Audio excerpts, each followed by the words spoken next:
नमस्कार, हल्ला बोल टीवी देख रहे हैं आप। मैं हूं आपके साथ प्रियंका। बता दें कि नीतीश कुमार, उपेंद्र कुशवाहा और जीतन राम मांझी की एक एक सीट बढ़ेगी और बीजेपी की सीट कटेगी।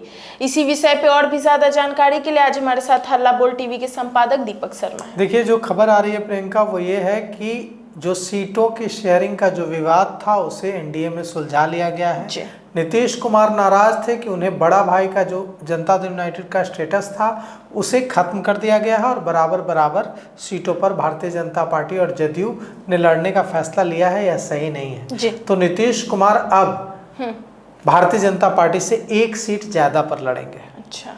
उसके अलावा फिर से सीटों की शेयरिंग पूरी तरह से होगी।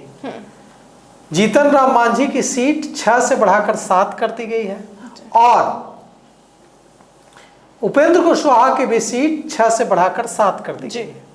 चिराग पासवान की सीटें घटेंगी या बढ़ेंगी या पता नहीं, क्योंकि चिराग पासवान से जैसे ही सीटें घटाने की बात हुई है वे उखड़ गए हैं।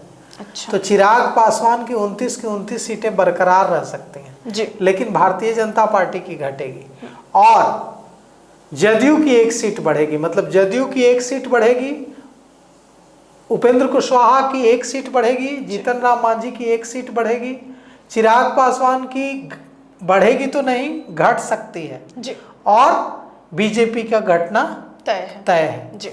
अब कहेगी कौन सी सीट बढ़ेगी, तो जीतन राम मांझी चाहते हैं कि उनकी सीट बोधगया या शेरघाटी, दोनों में से कोई एक सीट उन्हें दी जाए। या तो बोधगया दी जाएगी या शेरघाटी दी जाएगी। दूसरी तरफ उपेंद्र कुशवाहा को भी एक सीट दी जाएगी। अब उपेंद्र कुशवाहा को गोह विधानसभा मिल सकता है। गोह विधानसभा सीट उपेंद्र कुशवाहा के हिस्से में जा सकती है। अब देखिए क्या होता है। गोह विधानसभा सीट औरंगाबाद की गोह विधानसभा सीट, जहां पिछली बार राष्ट्रीय जनता दल के विधायक भीम सिंह विजयी हुए थे, उससे पहले वहां से भारतीय जनता पार्टी के प्रत्याशी 2015 में मनोज शर्मा विजयी हुए थे। उससे पहले रणविजय सिंह वहां से लगातार विधायक रहे।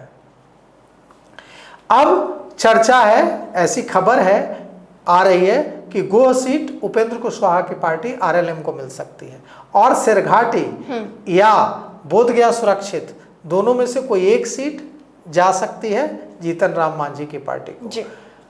भारतीय जनता पार्टी ने नीतीश कुमार के आगे पूरी तरह सरेंडर किया है और नीतीश कुमार ने जो सीटें मांगी हैं, जिन 9 सीटों पर नाराज थे, उनमें से ज्यादातर सीटें नीतीश कुमार को दे दी गई है। और यह भी है कि अब जो नई फिर से शेयरिंग हुई है, ये जो मैंने देखिए आपको पहले ही हल्ला बोल टीवी ने बता दिया था कि ये जो कल प्रेस कॉन्फ्रेंस रोकी गई है, इसके बाद सीटों की शेयरिंग फिर से होगी। और देखिए सीटों की शेयरिंग फिर से हो रही है, फिर से सीटों की शेयरिंग हो रही है। अब मांझी जी की एक सीट बढ़ रही है, उपेंद्र कुशवाहा की एक सीट बढ़ रही है और जदयू भी बड़े भाई की भूमिका में रहेगा। जदयू भी बराबर बढ़ने के लिए तैयार नहीं है। एक सीट से ज्यादा रहे, लेकिन जदयू भी बड़े भाई की भूमिका में रहेगा। अब सवाल उठता है कि भारतीय जनता पार्टी क्यों कॉम्प्रोमाइज कर रही है। भारतीय जनता पार्टी ने 2015 में देख लिया है कि जब भारतीय जनता पार्टी बिना नीतीश कुमार के चुनाव लड़ी थी तो क्या असर हुआ था। तो नीतीश कुमार चाहिए, बिहार की सत्ता में आना है तो नीतीश कुमार का साथ चाहिए। यह बात भारतीय जनता पार्टी को अच्छी तरह समझ में आ गई है। तो नीतीश कुमार को नाराज करने का जोखिम भारतीय जनता पार्टी नहीं उठा सकती है, इसलिए नीतीश कुमार की सारी मांगे मान ली गई हैं। जीतन राम मांझी की भी एक सीट बढ़ा दी गई है, उपेंद्र कुशवाहा की भी एक सीट बढ़ा दी गई है। चिराग पासवान का बढ़ने तो नहीं जा रही है चिराग पासवान की पार्टी लोजपा रामविलास की सीटें, लेकिन घटेगी कि नहीं इसके बारे में हमें भी जानकारी नहीं है। तो सुना आपने, इन सबको लेकर आपकी क्या राय हमें कमेंट बॉक्स में जरूर बताइएगा। और इस पेशकश में इतना ही। आगे की खबर देखने के लिए बने रहे हल्ला बोल टीवी के साथ। धन्यवाद।